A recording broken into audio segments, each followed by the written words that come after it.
अस्सलामुअलैकुम वीरो ते वीरनियों की हाल चाल है तुहाडे। उम्मीद है जी बिल्कुल ठीक ठाक होवोगे तुसी। ਅੱਜ ਜੀ ਮੈਂ ਬੜੀ ਜ਼ਬਰਦਸਤ ਕਿਸਮ ਦੀ ਰੈਸਿਪੀ ਤੁਹਾਡੇ ਸਾਰਿਆਂ ਨਾਲ ਸ਼ੇਅਰ ਕਰਨ ਲੱਗੀ ਆ।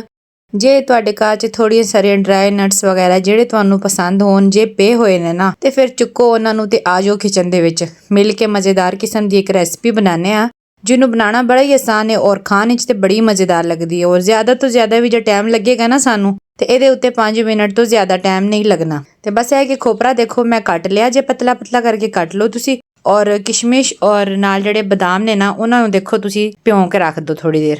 ਇੰਨਾ ਹੀ ਭਾਂਡਿਆਂ 'ਚ ਦੇਖੋ ਮੈਂ ਥੋੜਾ ਥੋੜਾ ਪਾਣੀ ਪਾ ਦਿੱਤਾ ਹੈ ਤਾਂ ਕਿ ਜਿਹੜਾ ਨਾ ਖੋਪਰਾ ਵੀ ਭਿਓਇਆ ਜਾਏ ਉਹਨੂੰ ਵੀ ਭਿਓ ਦਿੱਤਾ ਮੈਂ। ਔਰ ਨਾਲ ਜਿਹੜਾ ਨਾ ਮੈਂ 1 ਕੋਲੀ ਚਾਵਲਾਂ ਦੀ ਭਿਓਈ ਹੋਈ ਸੀ ਜਿਹੜੀ ਮੈਂ ਉਬਾਲਣ ਵਾਸਤੇ ਰੱਖ ਛੜੀ ਜੇ ਔਰ ਇਹ ਜੇ ਸਾਡਾ 1/4 ਕੱਪ ਚੀਨੀ ਉਹ ਵੀ ਮੈਂ ਨਾਲ ਹੀ ਰੱਖ ਛੜੀ ਏ। ਤੇ ਚੁੱਲ੍ਹੇ ਤੇ ਦੇਖੋ ਇਹ ਚਾਵਲ ਉਬਲਦੇ ਨੇ ਪਏ ਇਹਨਾਂ ਨੂੰ ਚਾਵਲਾਂ ਨੂੰ ਅਸਾਂ ਫਟਾਫਟ ਉਬਾਲ ਲੈਣਾ ਤੇ ਕੁਆਂਟੀਟੀ ਜਿਹੜੀ ਹੈ ਨਾ ਤੁਸੀਂ ਆਪਣੀ ਫੈਮਿਲੀ ਦੇ ਮੁਤਾਬਕ ਸੈੱਟ ਕਰ ਲੈਣੀ ਹੈ ਕਿ ਤੁਹਾਨੂੰ ਕਿੰਨੀ ਜ਼ਰੂਰਤ ਹੈ। ਮੈਂ ਸਿਰਫ ਇੱਕ ਬਾਉਲ ਹੀ ਬਣਾ ਰਹੀ ਸਾਂ ਛੋਟਾ ਆਪਣੇ ਬੱਚਿਆਂ ਵਾਸਤੇ ਬਣਾ ਰਹੀ ਤੇ ਮੈਂ ਕਿਹਾ ਚਲੋ ਵਹੀ ਥੋੜੇ ਸਾਰੇ ਚੁੱਕ ਕੇ ਚਾਵਲ ਤੇ ਬਣਾ ਛੱਡਨੇ ਆ। ਤੇ ਜਿੰਨੀ ਦੇਰ ਚਾਵਲ ਹੁੰਦੇ ਨੇ ਨਾ ਸਾਡੇ ਨਰਮ ਉਨੀ ਦੇਰ ਤੁਸੀਂ ਫਟਾਫਟ ਮੇਰੀ ਵੀਡੀਓ ਨੂੰ ਲਾਈਕ ਐਂਡ ਸ਼ੇਅਰ ਕਰ ਦਿਵੋ ਤੇ ਚੈਨਲ ਨੂੰ ਸਬਸਕ੍ਰਾਈਬ ਕਰ ਦਿਓ ਜੇ ਤੁਸੀਂ ਚੈਨਲ ਤੇ ਨਵੇਂ ਹੋ। ਇੱਕ ਪਿਆਰਾ ਜਿਹਾ ਕਮੈਂਟਸ ਕਰਕੇ ਮੈਨੂੰ ਜ਼ਰੂਰ ਦੱਸਿਆ ਜੇ ਕਿ ਤੁਹਾਨੂੰ ਮੇਰੀ ਵੀਡੀਓਜ਼ ਜਿਹੜੀਆਂ ਨੇ ਨਾ ਉਹ ਕੈਸੀ ਲੱਗਦੀਆਂ ਨੇ ਔਰ ਤੁਸੀਂ ਕੰਟੈਂਟ ਜਿਹੜਾ ਪੰਜਾਬੀ ਚ ਦੇਖਣਾ ਚਾਹੁੰਦੇ ਹੋ ਜਾਂ ਫਿਰ ਮੈਂ ਉਰਦੂ ਦੇ ਵਿੱਚ ਹੀ ਬਣਾਇਆ ਕਰਾਂ ਤੇ ਜਿਵੇਂ ਤੁਹਾਨੂੰ ਪਸੰਦ ਹੋਏਗਾ ਨਾ ਤੇ ਫਿਰ ਮੈਂ ਉਸ ਤਰੀਕੇ ਦਾ ਬਣਾਵਾਂਗੀ ਇਨਸ਼ਾਅੱਲਾ। ਲੋ ਜੀ ਗੱਲਾਂ ਇਹ ਸਾਡੀਆਂ ਮੁੱਕੀਆਂ ਨਹੀਂ ਸੀ ਕਿ ਚਾਵਲ ਜਿਹੜੇ ਨੇ ਨਾ ਉਹ ਹੋ ਗਏ ਨੇ ਨਰਮ। ਇਹ 'ਚ ਇੱਕ ਕਨੀ ਹਈਏ ਵੀ ਮੌਜੂਦ ਹੈ ਸਾਂ ਇੱਕ ਕਨੀ ਰੱਖਣੀ ਹੈ ਸਹੀ ਹੈ ਔਰ ਇਹਨੂੰ ਫੜ ਕੇ ਨਾ ਛਾਣ ਲੈਣਾ ਇਹਦਾ ਪਾਣੀ ਜਿਹੜਾ ਨਾ ਉਹਨੂੰ ਅਸਾਂ ਸੁੱਟ ਦੇਣਾ ਤੇ ਉਸ ਤੋਂ ਬਾਅਦ ਫਿਰ ਮੈਂ ਤੁਹਾਨੂੰ ਅੱਗੇ ਦੱਸਣੀ ਹੈ ਕਿ ਅੱਗੇ ਅਸਾਂ ਕਰਨਾ ਕੀ ਹੈ ਇਹਦਾ। ਇੱਕ ਦੂਜਾ ਬਰਤਨ ਲੈ ਲੈਣਾ ਅਸਾਂ ਦੇਖੋ ਮੈਂ ਇੱਕ ਪੈਨ ਲੈ ਲਿਆ ਇਹਦੇ ਅੰਦਰ ਮੈਂ ਡਾਲ ਰਹੀ ਹਾਂ ਥੋੜਾ ਸਾਰਾ ਕੁਕਿੰਗ ਆਇਲ ਬਹੁਤ ਜ਼ਿਆਦਾ ਨਹੀਂ ਪਾਣਾ ਬਸ ਇੰਨਾ ਹੀ ਪਾਣਾ ਜਿਹੜਾ ਆਪਣੇ ਚਾਵਲਾਂ ਦੇ ਮੁਤਾਬਕ ਨਾ ਤੇ ਮੈਂ ਜ਼ਿਆਦਾ ਵੀ ਪਾਇਆ ਤੇ 3 ਤੋਂ 4 ਟੇਬਲ ਸਪੂਨ ਪਾਇਆ ਇਸ ਤੋਂ ਜ਼ਿਆਦਾ ਨਹੀਂ ਮੈਂ ਪਾਇਆ ਤੇ ਬਸ ਥੋੜਾ ਸਾਰਾ ਇਹਨੂੰ ਜਿਹੜਾ ਨਾ ਤੜਫਾ ਲੈਣਾ ਅਸਾਂ ਤੇ ਉਸ ਤੋਂ ਬਾਅਦ ਇਹਦੇ ਅੰਦਰ ਅਸਾਂ ਪਾ ਦੇਣੇ ਜੀ ਇਲਾਚੀਆਂ ਨੂੰ ਵੀ ਖੋਲ ਕੇ ਪਾਣਾ ਸਹੀ ਹੈ ਇਹਨੂੰ ਵੀ ਅਸਾਂ ਤੜਫਾ ਲੈਣਾ ਇਸ ਘਿਓ ਦੇ ਵਿੱਚ ਚੰਗੀ ਤਰ੍ਹਾਂ ਨਾ ਤੇ ਜਿੰਨੀਆਂ ਤੜਫਣਗੀਆਂ ਨਾ ਉਨੀ ਜ਼ਿਆਦਾ ਪਿਆਰੀ ਖੁਸ਼ਬੂ ਇਹਦੀ ਨਿਕਲ ਕੇ ਆਏਗੀ। ਤੇ ਬਸ ਇਹਨੂੰ ਜੀ ਥੋੜਾ ਸਾਰਾ ਤਰਫਾ ਕੇ ਤੇ ਬਸ ਸਿੱਧਾ ਇਹਦੇ ਅੰਦਰ ਸਾਰੇ ਚਾਵਲ ਚੁੱਕਨੇ ਨੇ ਤੇ ਇਹਦੇ ਅੰਦਰ ਸੁੱਟ ਦੇਣੇ ਨੇ। ਹੁਣ ਜਲਦੀ ਮੈਨੂੰ ਦੱਸੋ ਕਿ ਤੁਹਾਨੂੰ ਇਹ ਵੀਡੀਓ ਇੱਥੇ ਤੱਕ ਦੇਖ ਕੇ ਰੈਸਿਪੀ ਦੀ ਇਹ ਵੀ ਤੁਹਾਨੂੰ ਸਮਝ ਆਈ ਕਿ ਇਹ ਵੀ ਸਮਝ ਨਹੀਂ ਆਈ ਕਿ ਅਸੀਂ ਕੀ ਬਣਾ ਰਹੇ ਹਾਂ।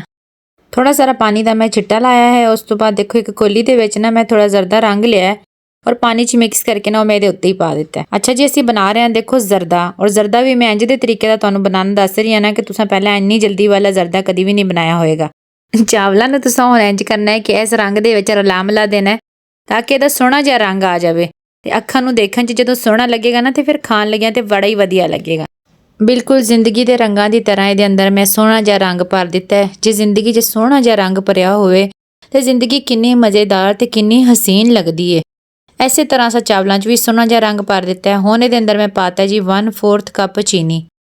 ਮਿਠਾਸ ਜਿਹੜੀ ਹੈ ਨਾ ਤੁਸੀਂ ਆਪਣੇ ਮੁਤਾਬਕ ਪਾ ਲਓ ਜਿੰਨੀ ਤੁਹਾਨੂੰ ਸਹੀ ਲੱਗੇ ਨਾ ਤੇ ਮੈਨੂੰ ਥੋੜੀ ਸਾਰੀ ਮੈਂ ਜਦੋਂ 1/4 ਕੱਪ ਪਾਇਆ ਤੇ ਥੋੜੀ ਘੱਟ ਲੱਗ ਰਹੀ ਸੀ ਮੈਂ ਵਿੱਚ ਫਿਰ ਥੋੜੀ ਹੋਰ ਪਾ ਦਿੱਤੀ ਚੀਨੀ। ਚੰਗੀ ਤਰ੍ਹਾਂ ਚੀਨੀ ਨੂੰ ਅਸਾਂ ਮਿਕਸ ਕਰ ਲੈਣਾ ਹੈ ਤੇ ਮਿਕਸ ਕਰਨ ਤੋਂ ਬਾਅਦ ਅਸਾਂ ਇਹਨੂੰ ਲਾ ਦੇਣਾ ਜੀ ਦਮ ਤੇ ਵੀ ਤੁਸੀਂ ਕੋਈ ਜਿਹੜਾ ਨਾ ਉਹ ਪੋਣਾ ਸ਼ੋਣਾ ਰੱਖਣ ਦੀ ਜ਼ਰੂਰਤ ਨਹੀਂ ਬਸ ਡਾਇਰੈਕਟ ਢੱਕਣ ਲਾਓ ਤੇ ਬਸ ਹਲਕੀ ਆਂਚ ਤੇ ਇਹਨੂੰ ਥੋੜੀ ਦੇਰ ਵਾਸਤੇ ਰੱਖ ਦਵੋ ਤੇ ਬੜਾ ਹੀ ਸੋਹਣਾ ਜਿਆਦਾ ਤੇ ਦਮ ਲੱਗ ਜਾਂਦਾ ਤੇ ਜਿਹੜੀ ਉਹ ਇੱਕ ਕਣੀ ਬਚਦੀ ਹੈ ਨਾ ਚਾਵਲਾਂ ਦੀ ਉਹ ਚਾਵਲਾਂ ਦੀ ਕਣੀ ਵੀ ਬਿਲਕੁਲ ਸਹੀ ਜ਼ਬਰਦਸਤ ਪੱਕ ਜਾਂਦੀ ਹੈ।